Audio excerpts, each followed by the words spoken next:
Star Wars Tales of the Jedi offers a large cast of interesting characters, including some well-known individuals like Ahsoka Tano and Qui-Gon Jinn, and some newcomers like Pav T and Senator Dagonet. Every story episode develops new characters while also expanding the characterization of the previously established cast members. How likable are each of these characters in the context of the Tales of the Jedi series? Well, let's find out. First, Senator Dagonet. While Senator Dagonet lives in leisure and comfort in the world's capital, he ignores his constituents' predicament and does nothing to help them or the communities in which they live.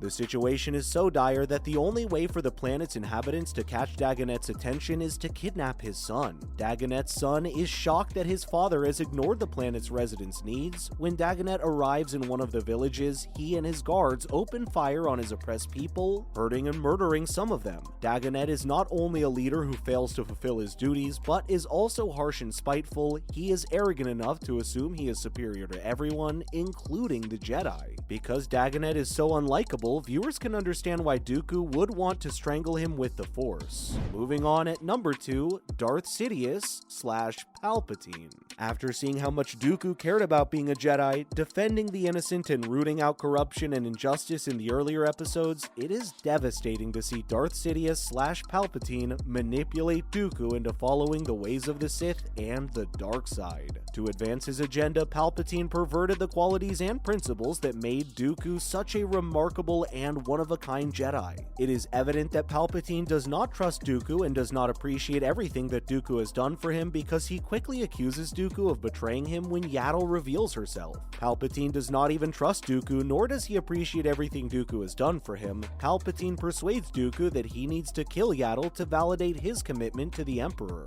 In the solitary episode in which he appears, Palpatine reaches the pinnacle of his villainy by playing a part in both the transformation of Dooku to the dark side and the murder of Yaddle. As a result, Palpatine is an unlikable character who is also at the height of his evil. Following that, at number 3, Mace Windu. The Jedi is most well known for being a great fighter and rule follower who does things by the book. This is evidenced in everything from Mace Windu's most famous comments to his iconic scenes. On the assignment, he performs with Dooku. His tendency to be a rule follower makes him quite unlikable because he places a higher value on adhering to the rules than on discovering the truth and helping people's lives. As a reward for adhering to the regulations, Windu is given the seat on the Jedi Council that formerly belonged to Master Khatri before she passed away. It is strongly suggested that Windu cared more about following protocols so he could inherit Master Khatri's seat than he did about discovering the truth about what happened to Khatri or addressing the underlying issues that led to Khatri's death.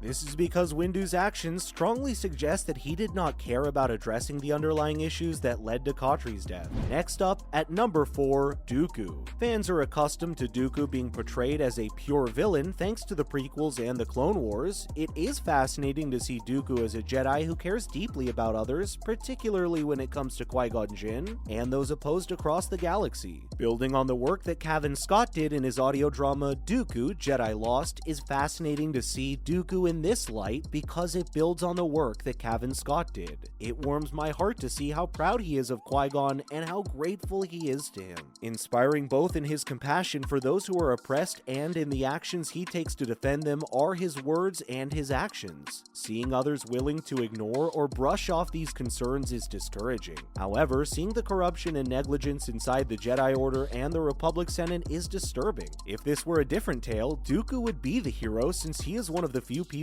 ready to face these concerns. If this were a different novel, Dooku would be the villain. However, Dooku, in typical villain fashion, goes too far in his desperation to find a solution to these problems, which results in the unforgivable death of Yaddle.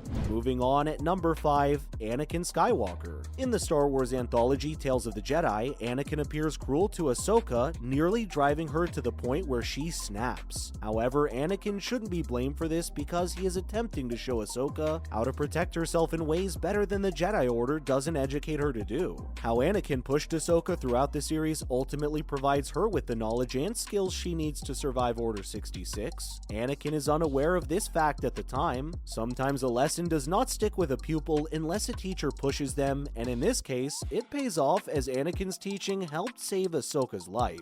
Following that, at number 6, Rex. In the episode titled Practice Makes Perfect, like Anakin, Rex challenges Ahsoka beyond her capabilities, although it is only because he wants to assist her. When she is stunned for the first time, he shows concern, yet he participates actively in Ahsoka's testing and training since he is motivated to further assist her in developing her talents. As she progresses, he expresses real satisfaction in her accomplishments and encourages her, which further fortifies the strength of their connection. At the end of the episode, Rex refers to this training that took place during the episodes about the siege of the Mandalore. This demonstrates that Rex's faith in Ahsoka and his connection to her have never faltered.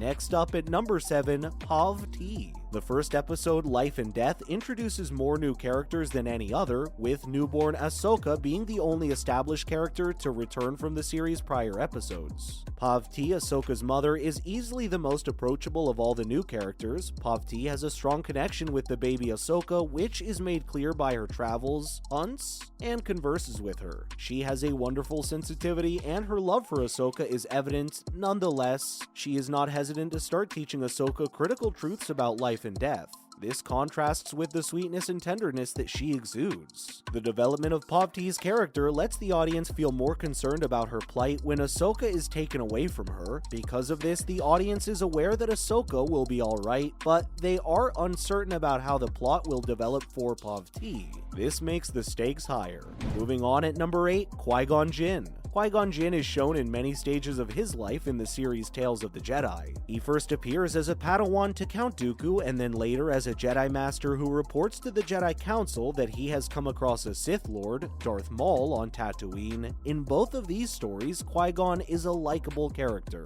As a Padawan, he shares Master Dooku's sympathy. Still, he also possesses the level-headedness and insight to free Senator Dagonet's son to defuse the situation between Dooku and Dagonet. This is because he is a Jedi Knight in training. When Qui-Gon is temporarily reunited with Dooku several years later, he exhibits the same level-headedness and wisdom as before. Following that at number 9, Yaddle. Yaddle steals the show in The Sith Lord as voiced by the Mandalorian director and movie star Bryce Dallas Howard. It is the most in-depth treatment of Yaddle in a canon story to date, as well as the first time hearing her speak in a film or television series. Yaddle is the sole Jedi near the end of Dooku's stay with the Order, who recognizes and attempts to assist him with his internal fight. Yaddle puts herself in danger and even loses her life to assist Dooku. She appears to be the final one to believe in him and convince him that he can still do good. This makes Yaddle's death at the hands of Dooku all the more terrible. Finally, at number 10, Ahsoka Tano. Ahsoka shows to be the most likable character in Tales of the Jedi in all 3 of her episodes. It's impossible to detest the cute newborn Ahsoka, who provides so much joy to her family and fellow Togrutas, and her ability to utilize the Force to soothe and bond with a violent creature. She is as endearing as a Jedi, ready to do her best and make herself and her teachers proud.